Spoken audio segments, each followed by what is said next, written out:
ఇక్కడ dry fruit laddu చేసుకుంటున్నాను. కొంచెం హెల్త్‌కి మంచిది. గర్ల్స్‌కి పీసీఓఎస్ ఉన్న వాళ్ళకిని. బాదం, వాల్‌నట్స్, జీడిపప్పు అన్నీ పలుకులుగా దంచుకోవాలి. తెల్ల నువ్వులు, ఇంకా గింజలు sunflower seeds, pumpkin seeds, water melon seeds, అవిసె గింజలు యాడ్ చేసుకున్నాను. ఇవి హెల్త్‌కి చాలా మంచిదంట.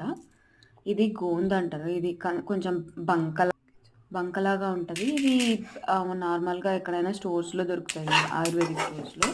అన్నీ వేసి ఘీ ఏసుకొని కొంచెం ఫ్రై చేసుకొని తర్వాత వీటన్నిటిని కొంచెం ఫ్రై అయిన తర్వాత సీడ్లెస్ ఖర్జూరం తీసుకొని మిక్సీ పట్టేసుకున్నాను. అది రౌండ్ ముద్దలాగా అయిపోతది. దీన్ని మరీ పాన్ బట్టి ఘీలో వేసుకొని కొంచెం ఫ్రై చేసుకోవాలి. ఆ తర్వాత 2 కలిపేసి కొంచెం వేడిగా ఉన్నప్పుడే రౌండ్స్ చేసేసుకుంటే నీట్‌గా వస్తాయి రౌండ్స్ ఇలా.